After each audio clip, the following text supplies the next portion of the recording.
There are a lot of economic markers right now that say even in the midst of denuclearizing Iran, we have a president who is making our economy stronger and stronger.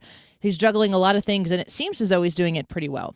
Our next guest here, Kush Desai, joins us once again, Deputy White House Press Secretary on X at Kush Desai 47. Kush, welcome back to the show. Thanks for being with us this afternoon. Thanks for having me on, Annie. You bet. I mean, I think that the economic numbers, especially, I've listened to some CNBC, some Fox Business reports, and they're just kind of going, holy crap, what's going on here? Everything is looking pretty positive on the economic numbers. It's kind of an underreported story, and we wanted to get your take on it there from the White House about the economy at this point. For sure. Look, I think the president has been very clear that there's going to be some short-term disruptions as a result of Operation Epic Fury. And certainly the White House, the president, and everyone else here recognizes that, a lot of Americans, for instance, are dealing with higher gas prices. But when you take a step back and look at some of the data coming out, it remains very clear that even despite these temporary disruptions, the American economy remains on a robust trajectory.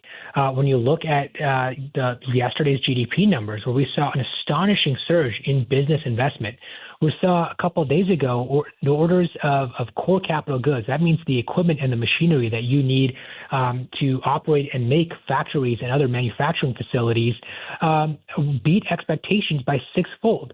And that's a direct result of this president and this administration's pro-growth policies that continue to lay the groundwork for America's economic renaissance here. And these are going to be the results of this are going to be jobs and higher wages for American workers. Okay, so Kush, the number one question that I'm going to get in my live chat that we have going here with listeners during the show, and that people are going to be thinking while you're saying this, is yes, good, love all of that, but right now in across the Mississippi River where I live in Illinois, gas for unleaded is $4.79. Now, I'm raising 4 kids, and we've got a 2-income home. $4.79's a really tough putt for families like mine, and if you've got people who have 1-income homes, it's even more challenging. Talk to me about how that factors into this broader economic plan the White House has. For sure. I think there's 2 points I want to make. Number one is that energy dominance has been a day one priority for President Trump. And so we're ensuring that we are drilling as much as possible right here at home to meet our domestic needs and to try to keep the prices down as low as possible. We're also working with our other countries, including our new partners in Venezuela, to kick up drilling over there and meet global supply needs. But secondly, again, I think the president is very clear that we are going to see some short-term disruptions. But look at the astonishing progress that the U.S. military has made in Iran, and that the president's diplomatic team continues to work with Iran. And so as we move towards some sort of resolution here with Iran, and as traffic in the Strait of Hormuz starts to normalize again, and you have cargo tankers moving out of there and getting oil and gas onto the global markets, we continue to remain confident that, again, that this is going to be just that, a temporary disruption, and we're going to get back to the broader economic resurgence that we continue to see the signs of every day. Kush, this is Ryan. Just a question about the transfer of the Fed chair. We're going to have a new Fed chair. What does the president anticipate that is going to do to the economy once we get a new guy in there past Jerome Powell? For sure. I mean, look, when you look at the current policy mix of the federal government, we are slashing taxes on both individuals and on businesses. We're giving full expensing so companies can write off their investments in new manufacturing facilities and research and development here in the United States. We're unleashing American energy. We're putting in tariffs to incentivize investments to come into the United States. So all the policies are there for tremendous business investment and business growth. The one piece that's missing are interest rates, and the Federal Reserve has, as the president has regularly pointed out, stubbornly refused to cut interest rates. And so we're very excited for Kevin Warsh, the president's nominee, to be confirmed as the next Federal Reserve chairman, and hopefully restore some sanity at the Federal Reserve and lower interest rates to get that missing piece, in the right place and get our economy really booming again, and give Americans needed relief to be able to borrow money for a home or for a business or for a new car or whatever it is at a much lower interest rate. We're speaking with Deputy White House Press Secretary Kush Desai is with us. Follow him on X at Kush Desai 47. Mentioned a little bit about gas prices. That, of course, is an immediate here and now situation. But what we've seen this president and his administration and his incredible team with the cabinet and Secretary Besson, of course, among many others, is really think long-term, generationally. I mentioned my 4 kids before that I'm trying to cart around in my minivan, but I also care about their future. I care about their ability to provide for their own future. Trump accounts certainly is one of those ways. I've signed all 4 of my children up for Trump accounts at trumpaccounts.gov. But in addition to Trump accounts, we saw yesterday the executive order from the Oval Office that is trying to make that planning compound interest opportunity available for more people other than just children. Can you talk to us about it? For sure. I think yesterday's executive order, I think, is going to go down as one of the most historic, even if it's not getting the attention it's getting in the current news cycle. When you think about it, there are tens of millions of Americans, around 40 million or so Americans, predominantly on the lower end of the income scale, who do not have access to an employer-provided retirement savings option. These are Americans who will work hard but are simply not saving money for retirement to build wealth and let that wealth compound. What President Trump did yesterday was sign an executive order to create a federally provided retirement account option for these workers. We're talking about Uber drivers, DoorDash drivers, part-time workers, small business owners who don't have employer provided accounts.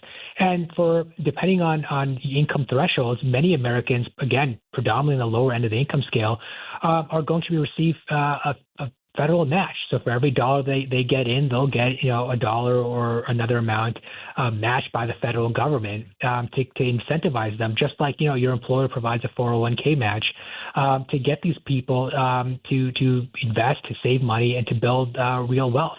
And as the president mentioned yesterday, that for many workers putting in a modest amount of money, this could mean several $100,000 that they'll have in retirement savings when they hit 65. Yeah. And so this is going to be a game changer to help everyday Americans build real wealth and again, achieve the American dream here.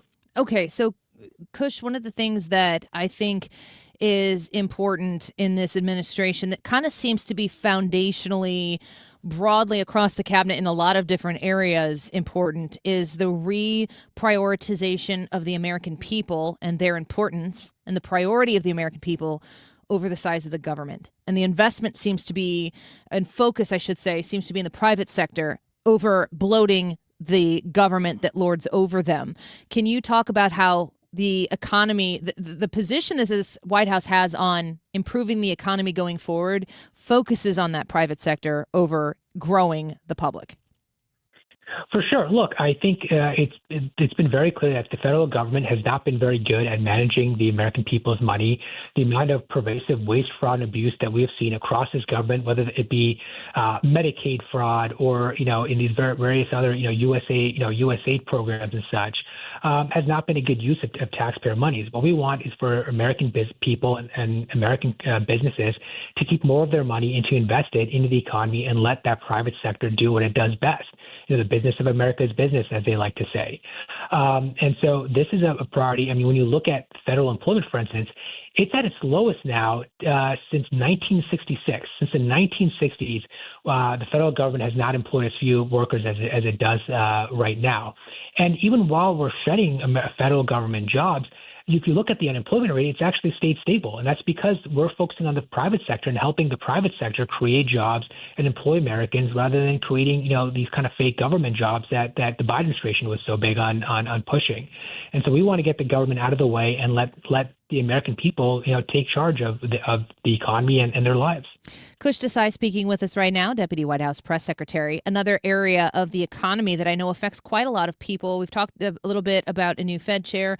I know that involves, eventual downstream mortgage rates, but affordability of homes. I'm curious if your administration, if President Trump's administration has anything else up their sleeve to try to make the market, potentially incentivize home building to help make sure that people don't lose the value of their home with home prices going down, but also give people the opportunity to become more portable as the interest rates that are locking people in their home right now that are, maybe COVID rates like mine is in the 2s. You want to move, you're going to have to really jump up the scale in those mortgage rates. What could this administration do, or what do they intend to do to try to help people relocate if they need to? For sure. I think housing affordability is a top priority for this administration, and it's a multi-pronged effort. On the one hand, obviously, we're trying to get the Federal Reserve to have some sanity again and cut interest rates, and that means a direct savings on your mortgage interest costs.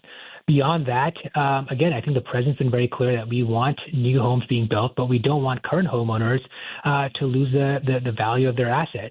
And so what we're trying to do is ensure that, wages grow faster than home prices do. And one of the ways you do that is by encouraging new home construction. The president signed an executive order just a few weeks ago at this point that ordered the White House to basically put together a best practices guide of the most streamlined regulations possible and work with the states and work with local governments to implement these new streamlined regulations to get the government out of the way and let American home builders build new homes and let families live in those homes. I think when you look at the data, the United States has basically underbuilt homes for almost 2 decades now. Basically, since 2008, we have not resumed the previous pace of new home construction. We're trying to get that back up, get new homes built, and have families start moving into them. And beyond that, there are loads of other actions that the FHFA, the Federal Housing Authority, is taking to reduce mortgage costs by buying mortgage bonds. By slashing regulations to let community banks get back into the home mortgage business.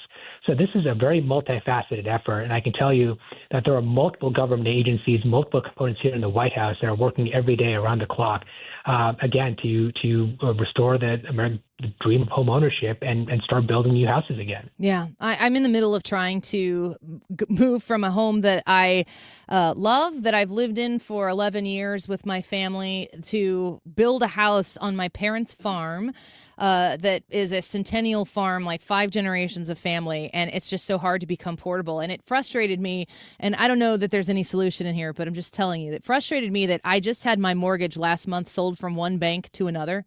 I guess they decide that here's a mortgage worth investing in. And so my mortgage could go from one bank to the other. But I thought to myself, what if I could sell my home with the mortgage that's on it as part of the package to get somebody to buy into my home, where maybe they get the mortgage rate if their finances line up similar to ours and they're the proper comparative risk. And somebody could move into my house and they've got this nice 2% mortgage rate. What if the mortgage wasn't just portable from bank to bank, but what if it was portable from buyer to buyer? I don't know if there's anything there, but I know that I could move and build a house right now if that were the case. That's an interesting idea and something I will ask around about just for you. Thank you. Mention Annie Frey in St. Louis. I would appreciate that. And if that's possible, I'd really like to move home to the farm. I'd really like my kids to be growing up next to their grandparents and cousins. And I think that would be an incredible opportunity for them. And right now, it's just not quite in the cards. So we'll see. I'll look forward to that. What? Kush, you could call it the Annie Frey bill. No. No? Let's not talk bills yet. Just dabble. I'd like to know. Thank you, Kush Desai. We love talking to you. We love getting your expertise, but specifically your insight here on our show. We look forward to having you back. Sounds good. Take care. Thanks for having me on. All right. Bye-bye. Take care.